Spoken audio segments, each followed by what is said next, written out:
Each morning, the city wakes and takes another breath. And as the city breathes and stretches, we, her citizens, move about, working, playing, connecting, or disconnecting. The city keeps going, ever moving and ever changing. We often hear the leaders of the city inviting us into the work of transformation. Help us change the city, they cry out. And often we do try to help. With eager hearts, we hope we're making a difference. Perhaps our cities will begin transforming into more healthy, more vibrant cities when we lay down our desire to be a hero, and we begin partnering together with people that are different than us.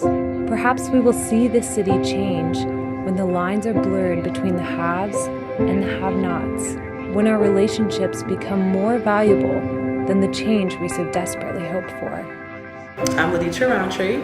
I currently live in the Palms Trailer Park. I'm a community leader here in my neighborhood, which is hosting certain hours here at the community center and computer work, programs, community assistant things. After school, the kids come. I do a little tutoring as well.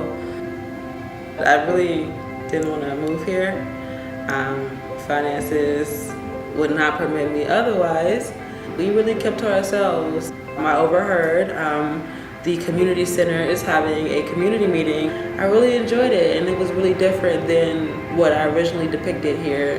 I've never seen kindness in a place like this before. From that point on, I really started going in more often.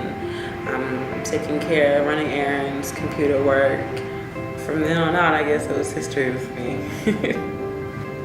This past year with the community center and with Polis, people slowly but surely started to come out of this shell. It gave me a sense of hope. I've been on that end where I was helping out other people as well as being, the one that needs the help.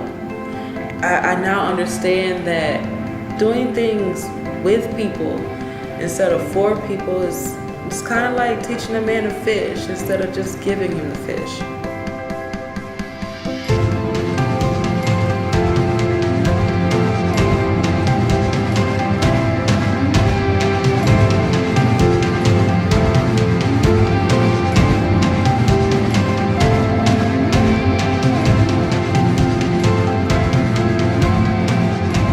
My name is Kathy Benskin. I live at South OBT. I'm a security officer. I get on the bus out here at 3 o'clock and I don't even have to be working till 10. But I gotta go all the way to Kissimmee to go to work, and then I catch another bus and then I got a 2-mile walk. I leave here at 3, I don't get there till 6:30, so it's almost 3 hours. I kept to myself for almost 19 years when I was living here, and people didn't even know I lived here. They said, Kathy, we didn't even know you lived here. Now we're getting to know you and we like you. And to me, that's the most important part of all. It changed me, and I want to help to make the community a little bit better. I think we're succeeding because people are starting to get to know me, and they come in and ask me to do their food stamps for them, and it feels good helping other people. They label this neighborhood as only people who are drug dealers, hookers, and things, but there's actually families who live here who go to work every day. The only reason why they're here is because they can't afford to live in no place else. And I wanted to take that label off this neighborhood and say that there's people that actually work for a living that live here. I see the difference here already. I mean, I've been here 20 years.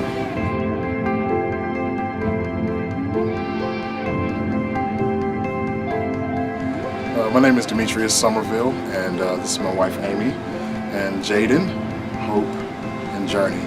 And we all live in the Holden Heights neighborhood, which is near the Paramore district. When we first started to think about moving into an impoverished neighborhood, we were thinking, oh, we're going to be the ones with the resources moving into the community to meet the needs of our community, and then everything's going to be lovely. But once we realized, and we had some friends that kind of coached us and talked to us about how everyone has assets, everyone has something to offer, we realized that maybe we should come in looking to receive as opposed to just giving.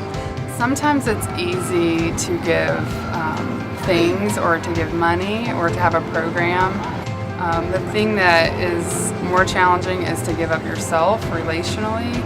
What that looks like is a lot of friends and a lot of company and lots of ice water being given, lots of dishes being washed, but it's sharing life. It's being in relationship, loving people, allowing others to love and bless me. I have had 3 teenagers come by and say, "Miss Amy, what can we do to help you?" And they wanted to come in and serve me. One of those same girls said, "Miss Amy, I think you guys must be rich." And so I asked why, and she said, "Because you share your things, you let us in." But everyone has something to give.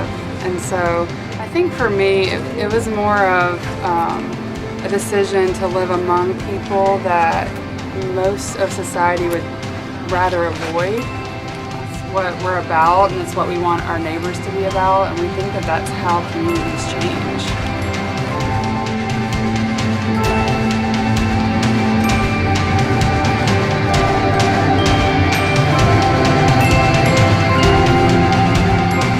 Cities change.